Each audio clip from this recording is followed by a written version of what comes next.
যদি এমন কোন সন্তান এখানে বসে থাকেন যিনি বাবাকে দেন, মাকে দেন, আজকে থেকে একটা কথা মনে রাখবেন, কখন কি দরকার আপনার তো একটা আইডিয়া আছে।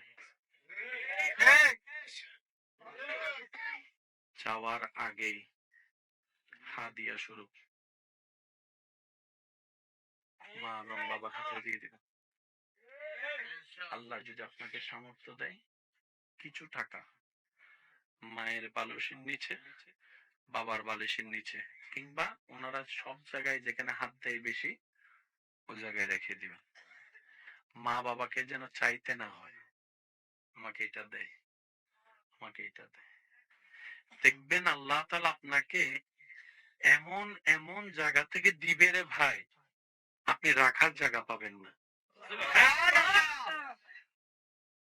যে কোনো একজন শিল্পপতির সাথে, বাংলাদেশের একদম টপ টপ লেভেলের কোটিপতি শিল্পপতি কথা বলার যখন সুযোগ হয়েছে, ওনাকে আমি কিছু প্রশ্ন করেছিলাম যে আপনার সফলতার পিছনে কারণ কি। উনি বেশ কয়েকটা কারণ বলেছে, তোর মধ্যে একটা কারণ উনি বললেন যে আমি কখনো হা হুতাশ করি নাই, না শুকরিয়া করি নাই, যখন যা দিয়েছে আল্লাহ আমি আলহামদুলিল্লাহ বলে গ্রহণ করেছি। উনি দ্বিতীয় নম্বর আরেকটা কথা বলেছেন, আমি কখনো আমার মা বাবা কষ্ট পাবে এমন কোনো কথাও বলি নাই, এমন কোনো কাজই করি নাই। আমি সব সময় আমার মা বাবার পায়ের দিকে তাকিয়ে কথা বলি। মানে আমরা তো চোখে চোখ রেখে কথা বলি না, উনি বলছেন আমি চোখে চোখ রেখে কথা বলি না, কারণ শয়তান তো সবসময় লেগে থাকে, বিয়াদবি করাই নিবে। সেজন্য আমি মা বাবার সামনে যখনই দাঁড়াই, আমি পায়ের দিকে তাকাই কথা বলি, যেন আমার ভিতরে রাগ আসলো রাগটা শয়তান দেখাইতে না পারে। এই জিনিসটা কি করা যাবে? করা যাবে। এখানে সংসার চালান এমন অনেকেই আছেন না, হাত তোলা লাগবে না, শুধু আমি বলছি আপনারা একটু মনোযোগ দিয়ে শুনুন। আমরা অনেক সময় রাগ করে, অহংকার করে, কিংবা এই নিয়ে কোনো একটা কারণে আমরা অনেক সময় বলে ফেলি, এই তোরা আমি খাওয়াইতেছি, আমি পড়াইতেছি, আমার ঘরে থাকতেছস, আমার ঘর থেকে বাইর হো,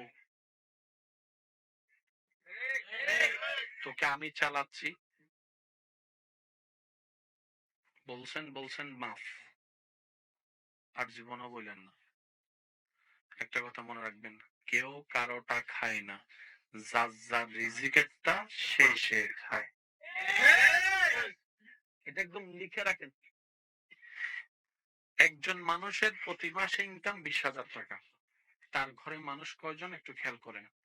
মা, বাবা, স্ত্রী, 3 সন্তান, 5 সন্তান। তা 5, বউ একজন, 6 জন, মা বাবা 8 জন, সে 9 জন। 20,000 টাকা কামাই, 9 জনের জন্য খরচ হয়। বুঝবেন?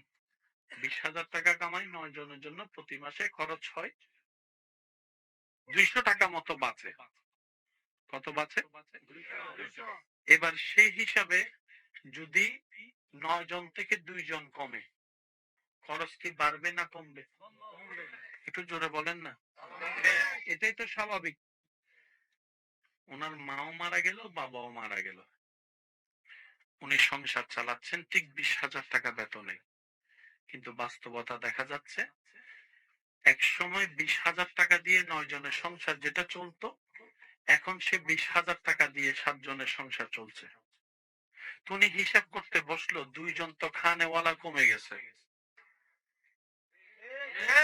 2 জনের ওষুধ খরচ তো কমে গেছে, 2 জনের ডাক্তারি খরচ তো কমে গেছে, 2 জনের অনুপ্রাসঙ্গিক খরচ তো কমে গেছে। এটা তো আমার 20,000 টাকা থেকে বেঁচে যাওয়ার কথা, সেটা তো জমে যাওয়ার কথা।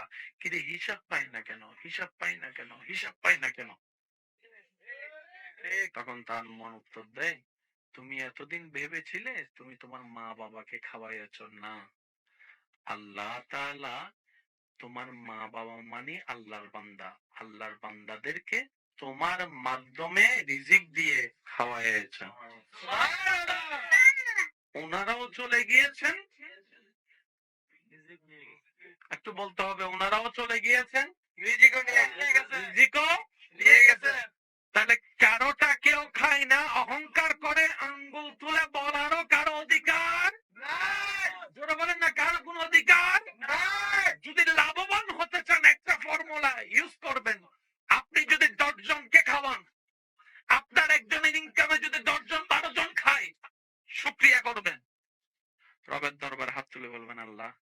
তোমার দরবারে লক্ষ শুকরিয়া যে তুমি 12 জনের দায়িত্ব, তোমার 12টা বান্দার দায়িত্ব তুমি আমাকে দিছো।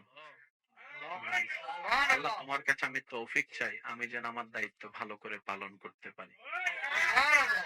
তারপরে দেখেন না আল্লাহ পাক আপনাকে কেমন করে দেয়।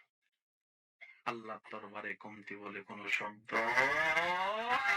আল্লাহ আমাদের সবাইকে 5 ওয়াক্ত নামাজ আদায় করার তৌফিক দান করুক, মা বাবার সেবা করার তৌফিক দান করুক, বড়দেরকে সম্মান, ছোটদেরকে স্নেহ করার তৌফিক দান করুক। মসজিদের মিনার থেকে যখনই আজানের আওয়াজ আপনার আমার কানে আসবে, আল্লাহ